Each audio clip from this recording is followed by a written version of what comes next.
Everybody, कैसे हैं आप लोग? आई होप आप सभी लोग अच्छे होंगे, सेफ होंगे और अच्छे से पढ़ाई भी कर रहे होंगे। This is Ruchika and welcome to my channel. So आज हम स्टार्ट करने वाले हैं हमारा न्यू चैप्टर, दैट इज आपका diagrammatic presentation, bar diagrams and pie diagrams. ये चैप्टर नंबर 6 है और इससे पहले ऑलरेडी हम 5 चैप्टर्स अच्छे से कवर कर चुके हैं। अगर आपने वो वीडियोस नहीं देखे हैं तो आप आई बटन पर क्लिक करके उन्हें देख सकते हो। आज के वीडियो में हम पढ़ेंगे डायग्रामेटिक प्रेजेंटेशन क्या होता है। देखो, इससे पहले वाले चैप्टर में हमने क्या पढ़ा था, सिंपली कि प्रेजेंटेशन ऑफ डेटा जो होता है उसे हम डेटा जो होता है उसे हम 3 तरीके से प्रेजेंट कर सकते हैं। एक हमारे पास होता है टेक्सचुअल प्रेजेंटेशन, जिसमें हम टेक्स्ट की फॉर्म में प्रेजेंट करते हैं। एक हमारे पास होता है टेबुलर प्रेजेंटेशन, यानी कि टेबल्स की फॉर्म में प्रेजेंट करते हैं। एक हमारे पास डायग्रामेटिक प्रेजेंटेशन है, जिसमें हम डायग्राम्स की फॉर्म में प्रेजेंट करेंगे। तो टेक्सचुअल और टेबुलर ये दोनों ही हमने 5th चैप्टर में कवर किए थे। इस चैप्टर में हम पढ़ेंगे डायग्रामेटिक प्रेजेंटेशन के बारे में, कि डायग्राम के थ्रू कैसे आप डेटा को प्रेजेंट करोगे। अब उसके भी ना अलग अलग तरीके हैं। सबसे पहली बात तो डायग्रामेटिक प्रेजेंटेशन के कुछ फ़ायदे जान लो। डायग्रामेटिक प्रेजेंटेशन में सिंपली फ़ायदा ये है कि आप डेटा को इजीली एनालाइज कर सकते हो। वो डेटा काफ़ी ज़्यादा इफेक्टिव और अट्रैक्टिव नज़र आता है। आप खुद सोचो, अगर आप किसी भी चीज़ डेटा को एक जगह अपने डायग्राम बनाया हुआ है और एक जगह अपने टेक्स्ट लिखा हुआ है, तो ऑब्वियसली आपको डायग्राम ज़्यादा अट्रैक्ट करेगा ना, फटाफट से देख के समझ लोगे, एनालाइज कर लोगे। टेक्स्ट आपको पूरा पढ़ना पड़ेगा, आपको पढ़ने का मन नहीं करेगा, पढ़ लिया तो भी आपको शायद समझ ना आए। इसी तरह टेबुलर फॉर्म की भी बात करें तो वो भी ठीक है, अच्छा है, टेक्सचुअल से अच्छा है, पर डायग्रामेटिक प्रेजेंटेशन से अच्छा नहीं है, डायग्राम से अच्छा नहीं है टेबल। यानी कि सबसे बेस्ट मेथड होता है डायग्रामेटिक प्रेजेंटेशन। डायग्राम के फॉर्म में आपको डेटा प्रेजेंट करना है तो वो सबसे बेस्ट होता है, क्योंकि बहुत ईजी होता है, अट्रैक्टिव होता है, ईजिली एनालाइज कर सकते हो, कंपेयर कर सकते हो डेटा को, ठीक है। और उससे कम अच्छा होता है टेबुलर और सबसे ही कम अच्छा होता है टेक्सचुअल। ओके, ये समझ आ गया। अब डायग्राम की अगर मैं बात करूं तो डायग्रामेटिक प्रेजेंटेशन भी 3 तरीके से हो सकता है। डायग्रामेटिक प्रेजेंटेशन में 3 तरीके आपके हैं। सबसे पहला तो आपके पास आता है ज्योमेट्रिक फॉर्म्स, ठीक है, ज्योमेट्रिक फॉर्म्स। फिर आपके पास सेकेंड नंबर पे आता है आपका ज्योमेट्रिक के बाद फ्रीक्वेंसी डायग्राम्स, फ्रीक्वेंसी डायग्राम्स। और थर्ड आपके पास आता है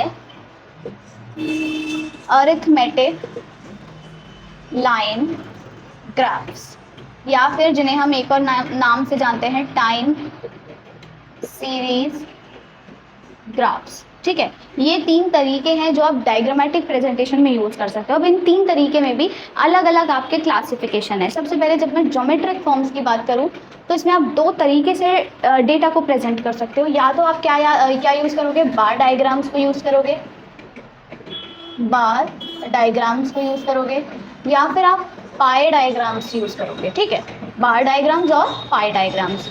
फ्रीक्वेंसी डायग्राम्स में भी आपके पास 3 तरीके हैं। इसमें 3 हैं। एक है आपका हिस्टोग्राम,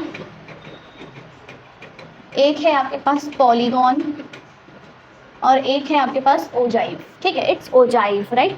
और ये अलग ही है, इसमें कोई कैटेगरी नहीं है। तो ये आपने याद रखना है। ज्योमेट्रिक फॉर्म हो गया, फ्रीक्वेंसी डिस्ट्रीब्यूशन हो गया, अरिथमेटिक लाइन ग्राफ हो गया। ज्योमेट्रिक में आप बार या पाई डायग्राम यूज़ करते हो। आपके फ्रीक्वेंसी डिस्ट्रीब्यूशन में, या फिर frequency diagram, not distribution, frequency diagram में आप हिस्टोग्राम, पॉलीगॉन और ओजाइव यूज़ करोगे। तो बेसिकली इस चैप्टर में देखो सिर्फ बार और पाई लिख रहा है, यानी कि हमको ज्योमेट्रिक फॉर्म्स के बारे में ही पढ़ना है, जिसमें कि 2 फॉर्म्स हैं, बार डायग्राम और पाई डायग्राम। यानी कि हमको सिर्फ ऊपर का हिस्सा पढ़ना है। ये वाला जो है पॉइंट, ये फ्रीक्वेंसी डायग्राम्स, ये हम नेक्स्ट चैप्टर में पढ़ेंगे। 6 है तो 7th में पढ़ेंगे, 8th में हम ये सब पढ़ेंगे। तो समझ आ गया, यानी कि तीनों ही 6, 7, 8 चैप्टर में हमको डायग्रामेटिक प्रेजेंटेशन पढ़ना है, जिसमें कि 6th वाले में हम ये वाला पढ़ेंगे, 7th में हम ये पढ़ेंगे और 8th में हम ये पढ़ेंगे। तो अब आज के चैप्टर में हमें सिर्फ ज्योमेट्रिक फॉर्म पढ़ना है, यानी कि बार डायग्राम के बारे में और पाई डायग्राम के बारे में। अब देखो, इस चैप्टर में ज़्यादा लिखने की कोई चीज़ें नहीं हैं। इसमें बस आपको बार डायग्राम के बारे में जानना है, पाई डायग्राम के बारे में जानना है, उनके कुछ टाइप्स हैं, कैसे बनाते हैं, ये सारी चीज़ें जाननी है। तो इसमें मैं बोर्ड में ज़्यादा लिखूंगी नहीं, डायरेक्ट आपको क्या है बोर्ड पे बना करके डायग्राम समझाती जाऊंगी। इसमें बस समझने की ही चीज़ें हैं। इससे न्यूमेरिकल्स ज़्यादा से आते हैं, इसमें थ्योरी बहुत कम है, लाइक बहुत ज़्यादा कम है। इसमें सिर्फ न्यूमेरिकल्स आएंगे, लाइक आपको डेटा दे दिया जाएगा, आपको बोलेंगे कि इस तरीके का बार डायग्राम बनाओ, ऐसा पाई चार्ट बनाओ, पाई डायग्राम बनाओ, तो ये सारी चीज़ें आती हैं। तो इसमें लिखने का कुछ है ही नहीं। तो जो मैं ट्राई करूँगी पूरा चैप्टर ना एक ही वीडियो में कवर करवा दूँ, हो भी जाएगा आसानी से, ठीक है। अब हम बात करते हैं सबसे पहले बार डायग्राम्स की। बार का मतलब क्या होता है? बार देखो, सिंपली बार क्या है, एक ऐसा फिगर जो कि रेक्टेंगल की फॉर्म में होता है, ठीक है। बार डायग्राम का पहले आप कह लो डायग्राम बना के दिखा देती हूँ कैसा होता है। ये होती है हमारी वाई एक्सिस, सबको पता है ये होता है ओरिजिन, ये होता है एक्स एक्सिस। तो बार डायग्राम्स देखो कैसे होते हैं, यहाँ पे आपको ऐसे ऐसे रेक्टेंगल्स मिलेंगे कुछ, ठीक है, इस तरीके के ऐसे ऐसे रेक्टेंगल्स मिलते हैं। आपने डायग्राम्स देखे होंगे और आई गेस आपके 8th स्टैंडर्ड तक होगा भी, आपने पढ़ा भी होगा। ये इस तरीके का होता है बार डायग्राम। ये ऐसा भी हो सकता है, ये वर्टिकल है, खड़ा हुआ है, दिख रहा है, सीधे है एकदम। ये हॉरिजॉन्टल भी हो सकता है, मतलब इस तरीके के भी हो सकते हैं, ऐसा हो गया, ऐसा हो गया, अलग अलग फॉर्म में हो सकता है। पर यूजुअली जनरली जो हम यूज़ करते हैं वो होता है ये वर्टिकल वाला। हॉरिजॉन्टल भी यूज़ हो जाता है, ये है वाई एक्सिस और ये है एक्स एक्सिस, तो ये भी यूज़ हो जाता है, बट जनरली हम ये यूज़ करते हैं। तो ये होते हैं बार डायग्राम्स इस तरीके के, यानी कि जिसमें कि बार का यूज़ करके हम डेटा को रिप्रेजेंट करते हैं। ये बार्स हैं, ये रेक्टेंगल्स बार्स हैं, ठीक है। अब ये बार क्या करते हैं, कोई भी एक वेरिएबल का ना वैल्यू रिप्रेजेंट करते हैं, कोई भी वेरिएबल हो सकता है। अब इन बार्स की कुछ कुछ फीचर्स होते हैं, लाइक फीचर्स क्या क्या हो सकते हैं। सबसे पहली बात देखो, इनकी जो लेंथ है, आपको सबकी लेंथ या फिर हाइट दिख रही है, सबकी अलग अलग है ना, तो लेंथ या हाइट इनकी सेम भी हो सकती है, अलग भी हो सकती है, ठीक है। पर इनकी जो ब्रेड्थ होती है, यानी कि ये चीज़, ये इतना इतना दिख रहा है, ये ना बराबर ही होगा, ये एकदम इक्वल होगा। अभी मैंने ऐसे बना दिया तो ऑब्वियसली इक्वल नहीं नज़र आ रहा है, बट आप स्केल की हेल्प से, अब जब आप ग्राफ पेपर पे बनाते हो तो उसमें इक्वल इक्वल बॉक्सेस होते हैं, तो ये सारी चीज़ें बराबर होंगी, पर हाइट और इनकी या फिर लेंथ इनकी डिफर कर सकती है। दूसरा पॉइंट, ये पहला फीचर था। दूसरा फीचर क्या है, इनके बीच का जो डिफरेंस है, मतलब ये जो दो बार्स हैं, ये इनके बीच का ये जो डिफरेंस है, ये डिफरेंस, ये क्या होगा, बराबर होगा, यानी कि ये इक्वी डिस्टेंट होंगे, इतने इक्वल डिस्टेंस पे होंगे, मतलब 5-5 सेंटीमीटर, 1-1 सेंटीमीटर इक्वल डिस्टेंस पे होते हैं, ठीक है। और दूसरी क्या चीज़ होती है, तीसरा पॉइंट क्या आता है हमारे पास, कि ये जो बार्स होते हैं ना, ये क्या रिप्रेजेंट करते हैं, हर वेरिएबल की अलग अलग वैल्यू को रिप्रेजेंट करते हैं। और हमारे पास क्या आ सकता है कि हम इनको ना अलग अलग कलर से शेड कर सकते हैं, जिससे कि ये मतलब हम इजीली इनको एनालाइज कर सकें, लोग ईजिली उनको देख के समझ सकें, डेटा को इंटरप्रेट कर सकें। इन्हें हम वर्टिकली भी बना सकते हैं, इन्हें हम हॉरिजॉन्टली भी बना सकते हैं। तो ये सारी ही चीज़ें कुछ मेन फीचर्स हैं बेसिकली जो आपने याद रखने हैं। और एक और फीचर है कि इन्हें कॉमन बेस लाइन पे होते हैं। ऐसे नहीं कि एक यहाँ से स्टार्ट हो रहा है तो एक यहाँ से स्टार्ट हो रहा है, हवा में उड़ रहा है, नहीं, एक बेस लाइन है ना, एक्स एक्सिस उसी पर है, यहाँ पे बेस लाइन है वाई एक्सिस उसी पर है। तो ये कुछ कॉमन फीचर्स हैं जो आपने याद रखने हैं, ठीक है। तो ये बार डायग्राम समझ आ गया क्या होता है।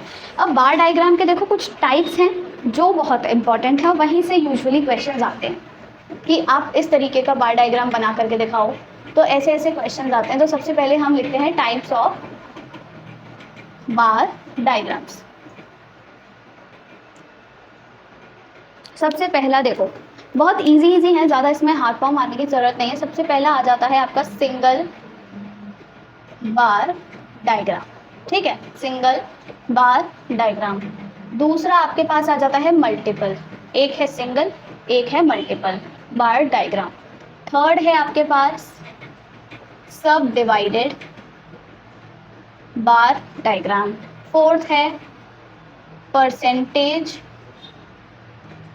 बार डायग्राम। और फिफ्थ है डेविएशन बार डायग्राम। तो ये है आपके सिंगल, मल्टीपल, सब डिवाइडेड, परसेंटेज और डेविएशन, ये 5 है, ठीक है, सिंगल, मल्टीपल, सब डिवाइडेड, परसेंटेज, डेविएशन। अब देखो सिंगल क्या है, सिंपल सी बात है। लेट अस सपोज मेरे पास एक डेटा है कि आपके स्कूल में कितने कितने, हर अलग अलग क्लास में कितने कितने स्टूडेंट्स हैं। लेट अस सपोज मेरे पास ये डेटा है, 3 क्लासेस का डेटा है, ठीक है, आपका नहीं 4 क्लासेस का, 9th 10th 11th और ये 12th, राइट। यहाँ पे मैंने लिख दिया क्लास, और यहाँ पे है मेरे पास टोटल स्टूडेंट्स, ठीक है, टोटल स्टूडेंट्स कितने हैं। 9th में समझ लो 40 हैं, यहाँ पे समझ लो 45 हैं, यहाँ पे समझ लेते हैं 25 हैं, यहाँ पे हैं 30, ठीक है। ये है आपका डेटा। अब आपको ये सिंगल डेटा है। सिंगल डेटा मतलब क्या होता है, आपने टेबल में भी पढ़ा था, है ना, कि मतलब एक ही वेरिएबल है, उसकी कुछ वैल्यूज़ हैं, अलग अलग चीज़ें नहीं हैं, मतलब वेरिएबल की कुछ एक ही वैल्यू है, अलग अलग वैल्यूज़ नहीं हैं। तो इसका क्या हो जाएगा, इसका हम सिंपल सा देखो बार डायग्राम बनाएंगे तो आपको क्या नज़र आ रहा है, वाई एक्सिस पे हम क्या लेंगे, ऑब्वियसली ये सारे टोटल स्टूडेंट्स। एक्स एक्सिस पे हम क्या लेंगे, आपका जो क्लासेस हैं। तो यहाँ पे हो गया जैसे 1 2 3 4, ठीक है। अब जैसे कि ये है कहाँ तक, देखो 45 तक है। पहले हम 5 के डिफरेंस में बना लेते हैं, 5 10 15 20 25 30 35 40 और ये ऊपर तक 45 यहाँ तक हो गया। अब सबसे पहले हमको क्या करना है, इसे मैं अभी रफ कर रही हूँ। हमको इक्वल डिस्टेंस बना लेना है, हमको 4 बार चाहिए होंगे इसके लिए, ऑब्वियसली समझ आ रहा है। यानी कि 1 ये हो गया, फिर इसके बाद 2, फिर इसके बाद ये 3 और इसके बाद ये 4। डन। अब हम पहले 9th का बनाते हैं, 9th का 40, यानी कि 40 ये 45 तक था, यानी कि यहाँ पर आ जाएगा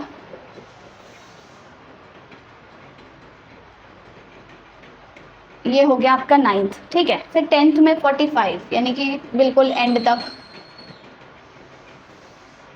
ये हो गया आपका 10th। 11th में कितने हैं 25, यानी कि 5 10 15 20 25 इधर इस यहाँ तक ऑलमोस्ट। ठीक है, और आपके 12th में कितने हैं 30, यानी कि 25 से जस्ट एक ऊपर होगा यहाँ पर, ये हो गया। तो ये क्या है आपका बार डायग्राम बन गया सिंपल। यहाँ पे आप लिख दो नीचे, ये है कौन सी आपकी 9th स्टैंडर्ड, ये वाला बार किसका है 10th स्टैंडर्ड का, ये है 11th स्टैंडर्ड का, ये है आपका 12th स्टैंडर्ड का। यहाँ पे ये है ओरिजिन है, यहाँ पे आप लिख सकते हो क्लास एक्स एक्सिस पे, यहाँ पे आप लिख दो नंबर ऑफ स्टूडेंट्स, ये है आपका वाई एक्सिस, ये है एक्स एक्सिस। बस इतना सा काम करना है। आप चाहते हैं अलग अलग कलर से शेड कर सकते हो, या फिर अब देखो ये अलग अलग बना दिए हैं। एक काम आप ये भी कर सकते हो, इन बार्स को आप असेंडिंग ऑर्डर में या फिर डिसेंडिंग ऑर्डर में भी बना सकते हो। असेंडिंग ऑर्डर मतलब छोटे से बड़ा, छोटे से बड़ा कैसे बनाओगे, यानी कि सबसे पहले छोटी डिजिट वाला बनाओगे। सबसे पहले आप 11th का बनाते, फिर आप 12th का बनाते, फिर आप 9th का, फिर आप 10th का। तो ये असेंडिंग ऑर्डर में ऐसे दिखते छोटे से बड़ा। अगर डिसेंडिंग में बनाना है तो ऐसे बन जाता।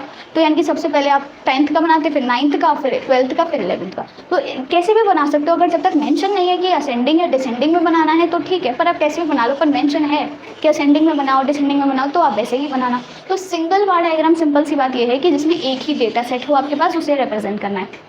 अब आता है हमारे पास मल्टीपल। मल्टीपल में देखो क्या चीज़ हो जाएगी, इसी को मैं यहाँ रब कर देती हूँ।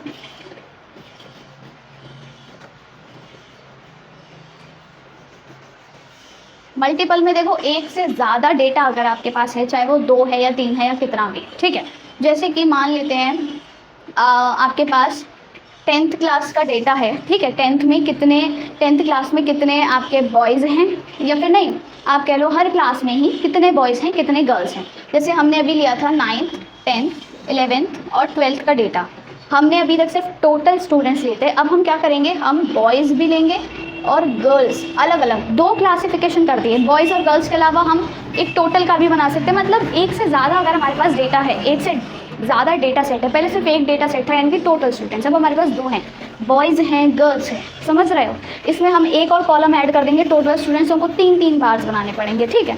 तो अभी हम 2-2 बनाते हैं। जैसे कि मान लो यहाँ पे आपका 20 25 और ये 40 10 35 5 और ये आपका हो सकता है 10 या फिर 20 लिख देता है, 20 और 25, ठीक है। ये हो गया। अब इसका ग्राफ कैसे बनाएंगे, देखो इसका भी ग्राफ ईजी है, कोई ज़्यादा इसमें प्रॉब्लम नहीं होगी। ये है वाई एक्सिस, राइट। इसको हम थोड़ा 30 लिख लेते हैं, जिससे कि कम हमको लेना पड़े। अब हाईएस्ट देखो कितना है 35 तक है, यानी कि 5 10 15 20 25 30 35 यहाँ तक, ठीक है। अब हमको क्या करना है, दो दो बार्स बनाने होंगे। अब अगर देखो अलग अलग बार्स बनाते हैं तो उनके बीच में डिफरेंस होता है, गैप होता है, मैंने बताया ना।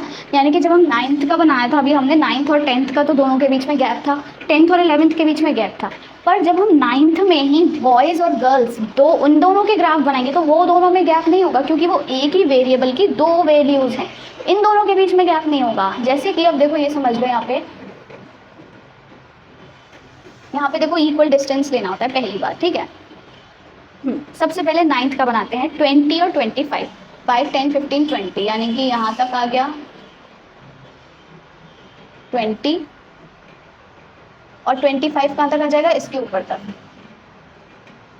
तो ये हो गया पूरा, ये पूरा हो जाएगा 9th का, पूरा हो गया 9th का। अब ये दोनों हो गए, बॉयज़ 9th के बॉयज़ 9th के गर्ल्स हो गए। अब आप एक गैप छोड़ोगे, फिर आप स्टार्ट करोगे 10th का। 10th के में 30 और 10, तो ये हो गया आपका 30 यहाँ तक, ठीक है, और 10 हो गया सिर्फ यहाँ तक, तो ये हो गया, ये पूरा हो गया आपका 10th का। इसी तरह 11th का आप देखो 35 और 5, थोड़ा थोड़ा टेढ़ा हो सकता है, ऑफकोर्स मैं स्केल की हेल्प से नहीं बना रही हूँ। तो ये हो गया हमारा पास 35 और ये 5 यहाँ तक हो जाएगा बस। तो ये पूरा हो गया आपका 11th का। इसी तरह 12th में 20 और 25, ये है 20, एक गैप छोड़ना है, अब एक गैप छोड़ना है, ठीक है, यानी कि यहाँ तक 20 और ये एक ऊपर तक 25, बस ये पूरा हो गया 12th का। अब आप इसमें क्या कर सकते हो, इसमें आप या तो ऊपर ऊपर लिख दो कि भाई जैसे ये बॉयज़ का है, ये गर्ल्स का है, ये बॉयज़ है, ये गर्ल्स है, ये ऊपर बॉयज़ है, ये गर्ल्स है, ये बॉयज़ है, ये गर्ल्स है। या फिर आप क्या कर सकते हो, इनके ऊपर डिजिट भी लिख सकते हो, बॉयज़ कितने हैं यहाँ पे लिख दो 20, यहाँ पे लिख दो 25, यहाँ पे लिख दो 30, यहाँ पे लिख दो 10, ऐसे कर सकते हो। या फिर आप इनको अलग अलग कलर से शेड कर सकते हो, जैसे आपने बॉयज़ को क्या किया, यहाँ पे आप सब बॉयज़ वाले जो बार है ना उनको ऐसे ऐसे शेड कर दिया, यहाँ पे देखो इसको शेड कर दिया, यहाँ पे इसको शेड कर दिया, गर्ल्स को किसी अलग कलर से शेड कर दिया, पर यहाँ पर मेंशन भी करना पड़ेगा फिर आपको ऐसे बॉक्स बना के ऊपर साइड में कि जो शेडेड है वो किसका है, बॉयज़ का, जो अनशेडेड है, ठीक है, वो किसका है, गर्ल्स का। ये इस तरीके से आप मल्टीपल बार डायग्राम, इसी में अगर 3 आपको वेरिएबल वैल्यूज़ दी जाएँ, जैसे 9th में ही बॉयज़ गर्ल्स और साथ में मान लो टोटल स्टूडेंट्स का दे दिया, यहाँ पे टोटल का बना दिया 45, 40, 40 और ये 45, तो आप क्या करोगे, अब इसी के बगल में एक और ग्राफ बार बना दो चिपका कर, यानी कि 45 तक वो ऊपर तक चला जाएगा, फिर एक गैप छोड़ोगे, फिर ये इस वाले में भी एक ऐड कर दोगे। तो इस तरीके से आप एक ही वैल्यू की अलग अलग, एक ही वेरिएबल की अलग अलग वैल्यूज शो कर सकते हो थ्रू मल्टीपल बार डायग्राम। सिंगल में सिर्फ हमारे पास एक ही चीज़ थी, मल्टीपल में हमारे पास एक से ज़्यादा चीज़ें होंगी, ये याद रखना है। ये मल्टीपल समझ आ गया, सिंगल और मल्टीपल ईजी था, ठीक है। अब हमारे पास नेक्स्ट इसके बाद आता है सब डिवाइडेड। देखो सब डिवाइडेड क्या है, ये भी वैसे सुपर ईजी है। सब डिवाइडेड मतलब हमको जो बार है ना उसको डिवाइड करना है। कैसे डिवाइड करना है, जैसे जस्ट अभी मैंने जो डेटा लिखा था 9th, 10th, 11th, 12th, ठीक है, अब मैं दोबारा वही डेटा लिख रही हूँ। ये है बॉयज़ का, ये है गर्ल्स का डेटा। बॉयज़ इसमें कितने हैं, मान लेते हैं 5, इसमें 10 हैं, इसमें 6 हैं, इसमें 4 हैं, इसमें आपका 8 हैं, इसमें 8 हैं और इसमें 10 हैं, इसमें 9 हैं, ठीक है। ये आपके बॉयज़ और गर्ल्स हो गए। अब आपको क्या करना है, पहले तो इसका ग्राफ बनाना है टोटल स्टूडेंट्स का। टोटल कितने हैं, देखो टोटल भी लिख लो, 6 और 4 10, 16 और 19, डन, ये हो गया। अब हम क्या करेंगे, पहले ग्राफ बनाएंगे, डन। अब यहाँ पे हाईएस्ट वैल्यू कितनी है 19, तो हम 2 2 का गैप ले लेते हैं, 2 आपका 4 6 8 10 12 14 16 18 और ये 20, ये समझ आ गया। और यहाँ पे हम इतने इतने का गैप ले लेते हैं, कितने बार्स बनेंगे यहाँ पे 4। अब देखो सब डिवाइडेड और मल्टीपल में यही फ़र्क है, मल्टीपल में इन तीनों के अलग अलग बार्स बनते हैं, पर सब डिवाइडेड में एक ही बार को डिवाइड करना है, ये याद रखना, एक बार को ही डिवाइड करना है। कैसे करना है, पहले हम क्या करेंगे, यहाँ पे लिख लेते हैं, तो 1 2 3 और थोड़ा सा गैप देना पड़ेगा, 2 3 4, ठीक है। तो सबसे पहले हम टोटल वैल्यू लिखते हैं, यहाँ पे हम टोटल वैल्यू का बार बनाएंगे। यहाँ पे हम इनका कोई लेना देना नहीं है, जो भी आपके 2 वेरिएबल्स दे रखे हैं, मान लो टोटल का कॉलम ही नहीं दिया होता, तो आप क्या करते, खुद से टोटल निकालते, फिर टोटल का बार बनाओ सबसे पहले। तो टोटल यहाँ पे क्या है 15, कहाँ आएगा 2 4 6 8 10 12 14, यानी कि यहाँ कहीं आएगा, ठीक है, इधर। तो आप बना लो सबसे पहले, ये 15 का बार हो गया, डन। अब इसके बाद 10 कहाँ पर आ जाएगा, यहाँ। फिर एक गैप छोड़ करके, गैप ज़रूर छोड़ना है क्योंकि हम अलग बार बना रहे हैं, पहले 9th का था, अब हम 10th का बना रहे हैं, तो ये हो गया। फिर एक छोड़ के 16, यहाँ तक 15 था, 16 जस्ट इसके ऊपर आ जाएगा थोड़ा सा, तो यहाँ कहीं, ठीक है, ये हो गया आपका 16। फिर है 19, ये ऊपर 20 तक था, तो इसके थोड़ा बीच में यहाँ पर ये हो जाएगा हमारे पास 19, ये हो गया। अब देखो हमें क्या करना है, एक ही बार को डिवाइड करना है, मैंने आपको बताया। तो ये टोटल कितना है, यहाँ पे देखो टोटल है 15, टोटल है 10, यहाँ पर है 16, यहाँ पे है 19। अब हम क्या करेंगे, बॉयज़ का हिस्सा निकाल लेंगे 5, बॉयज़ कितने हैं 5 हैं, यानी कि 2 4 यहाँ तक 5 हो गए, तो ये हिस्सा शेडेड हिस्सा हो गया बॉयज़ का। अब बचे कितने, 15 में से 5, ये पूरा 15 है, ये हिस्सा 5 है, 15 में से 5 हटा दो 10, इतना बचा, और 10 ही तो हमारी गर्ल्स हैं, तो वो अपने आप आ गया। तो आपको बस एक एक फिर वहाँ पर देख करके वो लाइन खींचती जानी है, अंदर बार को डिवाइड करना है, समझ रहे हो। अब क्या करेंगे हम, 10 है ये पूरा, इसमें से बॉयज़ का हिस्सा हटा दो 6 यहाँ तक। अब यहाँ तक देखो 6 तक हमने हटा दिया, ये 6 है हिस्सा, ठीक है। 10 में से 6 क्या बचा 4, ये हो गया गर्ल्स का। इसी तरह यहाँ पे क्या करना है 8 तक निकालना है हमको। 8 कहाँ पर आ जाएगा, यहाँ आ जाएगा। 16 में से 8 गया, बचा 8, ये हो गया। फिर से आपका बॉयज़ का गर्ल्स का हिस्सा बचा हुआ है। यहाँ पे हमको 10 निकालना है, यानी कि यहाँ तक, तो ये बचा हुआ हिस्सा हो गया 9, यानी कि गर्ल्स का। तो आप ऐसे कर सकते हो यहाँ पे आप, या फिर ये भी ऐसे भी लिख सकते हो, ये बॉयज़ का है, ये गर्ल्स का है। या फिर आप क्या कर सकते हो, इन्हीं अपने पोर्शन में इनकी डिजिट लिख दो कि गर्ल्स कितनी हैं। जैसे यहाँ पे गर्ल्स कितनी है, यहाँ पे 10 लिख दो, यहाँ पे 5 लिख दो, यहाँ पे आप 4 लिख दो, यहाँ 6 लिख दो। इस तरीके से आप कर सकते हो। तो बहुत सारे ऑप्शन हैं, जिस तरीके से करना चाहो कर सकते हो, पर आपको एक बार को ही डिवाइड करना है, तभी इसका नाम सब डिवाइडेड है। यहीं इसकी जगह आपको इसी का मल्टीपल बनाने को मिल जाए तो आप क्या करोगे, 3 बार्स बना दोगे, बॉयज़ गर्ल्स टोटल, फिर एक गैप छोड़ा बॉयज़ गर्ल्स टोटल, फिर एक गैप छोड़ा बॉयज़ गर्ल्स टोटल। तो मल्टीपल और सब डिवाइडेड में कंफ्यूज नहीं होना है, उसमें यही होता है, राइट। तो ये हो गया आपका सब डिवाइडेड बार डायग्राम। अब इसके बाद नेक्स्ट हमारे पास आ जाता है हमारा परसेंटेज बार डायग्राम। अब देखो परसेंटेज बार डायग्राम में क्या होता है, परसेंटेज थोड़ा बहुत ये कह लो उसकी तरह ही है, सब डिवाइडेड की तरह है, पर बस इसमें क्या करना है, जैसे मैंने डिजिट्स लिखी थी ना अभी, उनको आप परसेंटेज में कन्वर्ट कर लोगे ना, उस हिसाब से बनाना है आपको आपका सब डिवाइडेड परसेंटेज बार डायग्राम। अब वो कैसे बनाना है, यहाँ पे देखो सिंपल सा काम आपको ये करना है। जैसे कि लेट सपोज हमारे पास डेटा है आपका 2 क्लासेस का है, 10th का और 11th का, ओके। अब 10th में हमारे पास क्या है, टोटल स्टूडेंट्स दिए गए हैं। पहले कुछ टोटल स्टूडेंट्स क्या हैं आपके, जैसे कि यहाँ पे टोटल स्टूडेंट्स हैं 50, यहाँ पे टोटल स्टूडेंट्स हैं आपके 60, ठीक है। टोटल यहाँ पे 50 हैं, यहाँ पर 60 हैं। अब इन टोटल स्टूडेंट्स में से 10th में तो क्या है, बॉयज़ कितने हैं आपके 20 हैं, और गर्ल्स कितनी हैं 30 हैं, ठीक है, गर्ल्स हैं ये। 60 में से यहाँ पे बॉयज़ कितने हैं, मान लेते हैं आपके 24 हैं, यहाँ पे गर्ल्स कितनी हो गई 36, 60 में से 24 गया 36। अब आपको ये जो डेटा होता है ना, अगर आपको इसी का मल्टीपल बनाने को दिया, सिंगल बनाने को दिया जाए तो सिंगल तो बनेगा नहीं, या फिर सिंगल के अलग अलग 3 बार ग्राफ्स बनेंगे, जिसमें एक में टोटल, एक में बॉयज़ और एक में गर्ल्स, 3 ग्राफ अलग बनेंगे। मल्टीपल में आप क्या कर सकते हो, तीनों को एक ही में बना सकते हो, तीनों के एक एक साथ में बार बना दो, फिर एक गैप छोड़ो, 11th का बना दो, 3 बार्स बना दो। सब डिवाइडेड में क्या करोगे, आप एक ही बार बनाओगे, उसमें डिवीजन कर दोगे। पर परसेंटेज में क्या करोगे, पहले इस डेटा को परसेंटेज में कन्वर्ट करना पड़ेगा। नाम है ना परसेंटेज, तो याद रखो डेटा को परसेंटेज में कन्वर्ट करना है। अब कैसे कन्वर्ट करना है, देखो यहाँ पे क्या है, जैसे मैं यहीं पे साइड में लिख देती हूँ बॉयज़ कितने हैं और गर्ल्स। तो आपको क्या करना है, बॉयज़ का परसेंटेज निकालना है आउट ऑफ टोटल, गर्ल्स का परसेंटेज निकालना है आउट ऑफ टोटल। देखो बॉयज़ कितने हैं, अगर मैं 10th की बात कर रही हूँ तो बॉयज़ कितने हैं 20, कितने में से हैं 50 में से तो 20 है, यानी कि अपॉन 50। परसेंटेज निकालने के लिए क्या करते हैं, इंटू 100 करते हैं ना, तो कितना आ गया यहाँ पे 2, यानी कि 40%, यानी कि बॉयज़ 10th क्लास में कितने हैं 40% है, तो यहाँ पे लिख दो 40%। इसी तरह गर्ल्स कितनी हो जाएंगी, यहाँ पे 20 की जगह हम 30 लिख देते हैं, तो 50 से 100 कटा 2 टाइम्स, 32 से 60, तो ये हो गया 60%। या फिर आप डायरेक्ट ऐसे भी निकाल सकते थे, बॉयज़ जब 40% हैं तो 100 में से 40 माइनस करेंगे तो 60% गर्ल्स बचेंगे। इसी तरह अब इसका निकालते हैं हम, इसका कैसे निकालेंगे, बॉयज़ कितने हैं 24 हैं आउट ऑफ 60 इंटू 100, ठीक है। 60 ये अगर हम 20 से कट करेंगे तो 23 जा 25 जा 3 8 जा 8 5 जा 40, यानी कि यहाँ भी यही है बाई चांस यहाँ पे। या फिर ऐसा करते हैं हम, इसे डिजिट्स को हम इंटरचेंज कर लेते हैं, हम डिजिट्स को इंटरचेंज कर लेते हैं। यहाँ पे हम 40 कर देते हैं, यहाँ पे अब ऑब्वियसली 60% हो जाएगा, ठीक है। तो आपको क्या करना है, पहले इस गिवन डेटा को परसेंटेज में कन्वर्ट करना है। अब परसेंटेज में देखो कन्वर्ट कर लिया, अब कैसे बार बनाएंगे।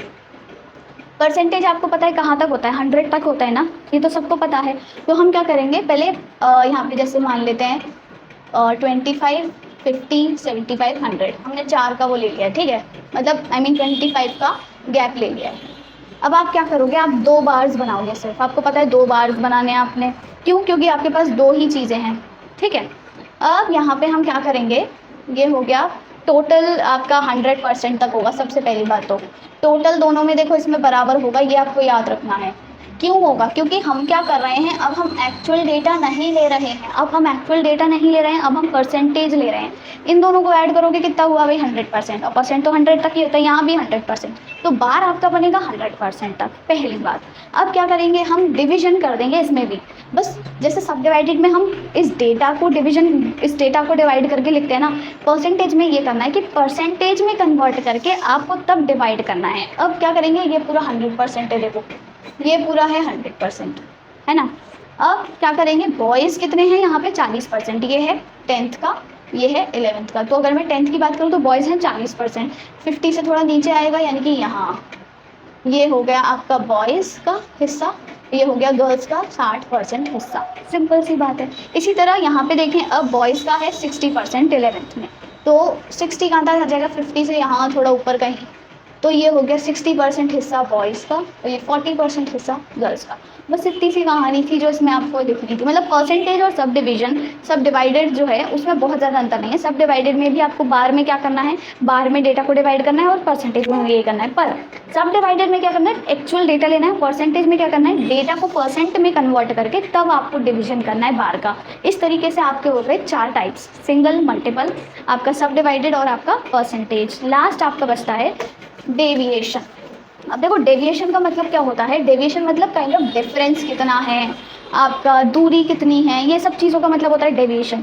तो डेविएशन में यूजुअली वो डेविएशन बार डायग्राम जो होता है, इसका यूज़ हम तब करते हैं जब हमको एक kind of profit loss, negative positive, ये सारी चीज़ें दिखानी है, तब हम यूज़ करते हैं बार डायग्राम, सॉरी डेविएशन बार डायग्राम। जैसे कि मान लो कोई एक कंपनी है, उसका 3 साल का डेटा दिया गया है, जैसे 2020, 2021, 2022, या फिर और 2 साल का और ले लेते हैं, 19 और 2018, ठीक है। अब यहाँ पे क्या है कि 2018 में मान लो उसको लॉस हो गया 30%, या फिर हाँ 30 का मान लेते हैं, 30 का, कुछ भी 30 करोड़ हो सकता है, यहाँ पे वैल्यू करोड़ में है, 30 करोड़ का। यहाँ पे उसको फ़ायदा हुआ 25 करोड़ का, यहाँ पे उसको फ़ायदा हो गया 5 करोड़ का, यहाँ पे उसको फिर से घाटा हो गया आपका मान लेते हैं 20 करोड़ का, यहाँ पे उसको फिर से घाटा हो गया आपका 10 करोड़ का। तो ये अगर उसमें पॉजिटिव नेगेटिव अगर कुछ दिया हुआ है किसी भी चीज़ में, या फिर लाइक आपका प्रॉफिट लॉस हो गया, ऊपर नीचे ऐसी कोई चीज़ें हैं, तो तब आप यूज़ करते हो डेविएशन वाला बार डायग्राम। अब इसे हम कैसे बनाते हैं, इसे देखो हम ऐसे बनाते हैं, यहाँ पे ये हो गया हमारा एक्स एक्सिस, ये है वाई एक्सिस, ये है नेगेटिव वाई एक्सिस, ठीक है, वाई डैश से जिसे हम डिनोट करते हैं, ये है वाई और ये है एक्स, ओके। अब इसके ऊपर ऑब्वियसली एक्स एक्सिस के ऊपर पॉजिटिव है, एक्स एक्सिस के नीचे नेगेटिव है, तो पॉजिटिव जो वैल्यूज़ हैं उन्हें हम ऊपर डिनोट करेंगे, ऊपर की तरफ बार बनाएंगे उनका, और जो नेगेटिव है उनका नीचे की तरफ बार बना देंगे, सिंपल है। तो देखो जैसे यहाँ पे हमने ले लिया -5, -10, -20, इसे हम 10 कर देते हैं, ठीक है, -5, -10, -5, 10, 15, 20 ये हो गया, और यहाँ पे भी 5, 10, 15, 20, 25 हो गया। अब क्या करना है, सबसे पहले 2018 का बनाना है हमको, तो पहले 1, 2, 3, 4, 5, 6, 9, 10, ये हो गया। सबसे पहले हमें 2018 का बनाना है -10, यानी कि 5 और 10 यहाँ तक, तो ये हो गया 2018 का। फिर हमको 2019 का 25 तक बनाना है, यानी कि सबसे ऊपर यहाँ तक, तो ये इस तरीके से हो गया। फिर हमको बनाना है 2020 का 5 का प्रॉफिट हुआ, यानी कि ऊपर बनाएंगे, ठीक है, तो ये भी इधर हो गया। फिर हमको लॉस बनाना है नीचे की तरफ, यानी कि 20, फिर ये हो गया हमारा। इसी तरह हमको अभी भी लॉस बनाना है 10 का, और यहाँ पे आप फिर ईयर्स लिख दो, ये कौन सा है 2018, ये है 2019, ये है 2020, ये है 2021 और ये है 2022। तो इस तरीके से बन जाएगा आपका डेविएशन बार डायग्राम। तो ये आपके 5 टाइप्स थे, सिंगल बार डायग्राम, मल्टीपल बार डायग्राम, सब डिवाइडेड, परसेंटेज एंड आपका हो गया डेविएशन बार डायग्राम। अब इसके बाद हम मूव करते हैं हमारे नेक्स्ट टॉपिक पर। तो अब हम पढ़ेंगे कि पाई चार्ट्स क्या होते हैं। देखो पाई चार्ट के बारे में ऑलरेडी आप लोगों को पता है, मतलब पाई एक काइंड ऑफ सर्कल जैसा डायग्राम है जिसमें क्या है उसके अलग अलग डिविजन्स हो रखे हैं।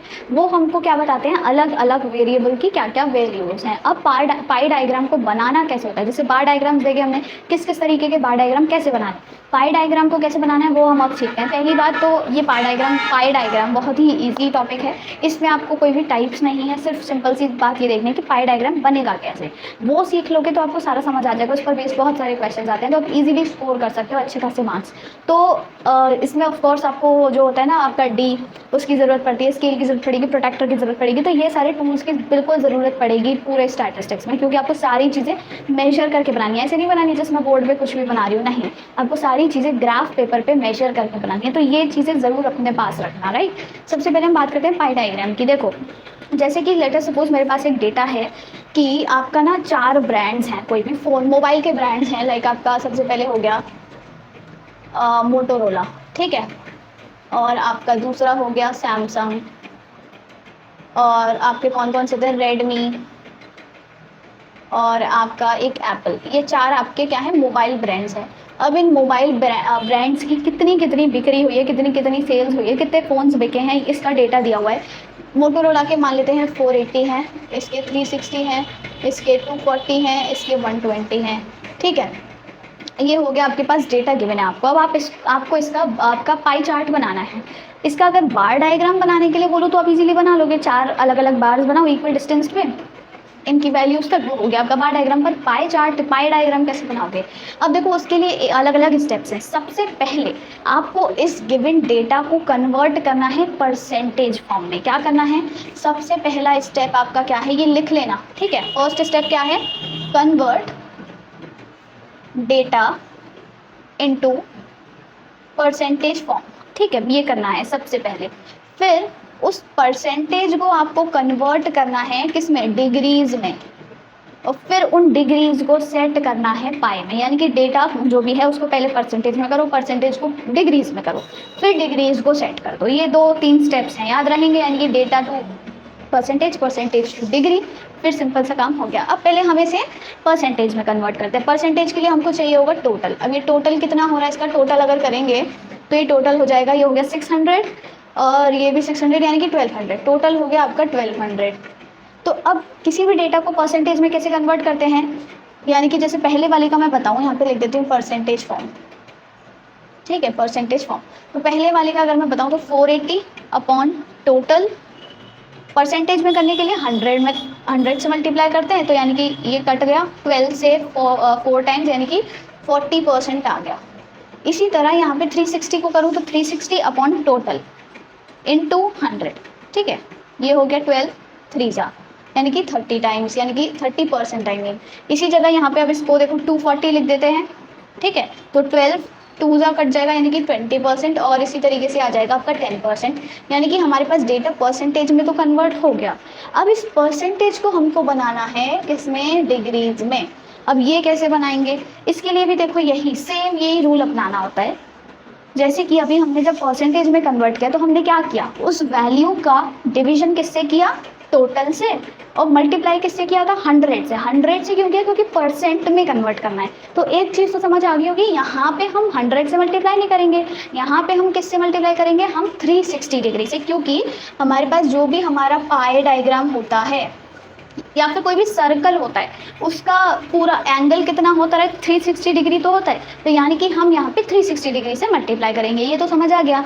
और किसको मल्टीप्लाई करेंगे? जो हमने यहाँ पे वैल्यू ली थी उसको टोटल से डिवाइड किया था। अब यहाँ पे जो वैल्यू है उसे भी तो टोटल से डिवाइड करेंगे, तो इन सब का टोटल क्या हो जाएगा? इन सबको ऐड करोगे भाई 100% ही आएगा, इन सब का टोटल आएगा 100%, ठीक है। कितना आएगा? 100%। तो यानी कि 40 अपॉन 100 इंटू 360, ये करना है सिर्फ। 0 से ये दोनों 0 कैंसिल, 36 4 जा कितना हो जाता है आपका? 144 डिग्री, ये हो गया। इसी तरह 30 अपॉन 100 इंटू 360, तो यहाँ भी ये कैंसिल, ठीक है, ये हो गया आपका 108 डिग्री। फिर इसी तरीके से 20 अपॉन 100 इंटू 360, तो ये हो गया आपका 720 या फिर 720 नहीं 72, और यहाँ पे हो गया आपका 36 डिग्री आ जाएगा। तो ये आपका पूरा दोनों स्टेप्स फॉलो हो गए हैं। यानी कि आपको डेटा को पहले परसेंटेज में करना था, परसेंटेज से डिग्री में करना था, तो ये दोनों चीज़ें हो गई हैं। अब बस आपको क्या करना है, इसका पाई चार्ट बनाना है। पाई चार्ट कैसे बनाएंगे? देखो, प्रोटेक्टर से कंपास से एक गोला बनाना, ठीक है, गोला बना दिया, ऐसा मत बनाना, बढ़िया से बनाना। अब आपको पता है, अभी मैं अंदाज़ा लगा के बता रही हूँ, आप तो उससे डी से मेजर कर ही लोगे भाई, कितना 72 है, कितना 108 है। यहाँ पे जैसे मानते हैं कि आधा कितना होता है, ये 180 हो गया हिस्सा, ठीक है। अब इन दोनों को अगर मैं ऐड करूँगी तो 180 आएगा, यानी कि यहाँ पर 90, तो इतना हिस्सा ये 72 डिग्री हो गया, ठीक है, और ये इतना हिस्सा हो गया 108 डिग्री, ठीक। इसी तरीके से आपका यहाँ पे ये इतना हिस्सा मान लेते हैं 90 होता है, तो यहाँ पे अराउंड इतना आपका 36 डिग्री हो गया, ठीक है, और ये पूरा हिस्सा आपका हो गया 144 डिग्री का। ये बन गया आपका पाई चार्ट। अब 72 वाले उसमें लिख दो, ये कौन सा है भाई, आपका रेडमी है। 108 वाला कौन सा है, आपका सैमसंग है। 144 वाला आपका कौन सा है, मोटोरोला है। और आपका ये है एप्पल यूज़र्स बहुत कम है। आप देखो, इसको देख के आप इजीली एनालाइज कर सकते हो। डेटा को समझने में थोड़ा सा टाइम लगेगा, पर यहाँ पे आपको पता है सबसे कम किसका, एप्पल, फिर उससे ज़्यादा रेडमी, फिर उससे ज़्यादा सैमसंग, फिर उससे ज़्यादा मोटोरोला।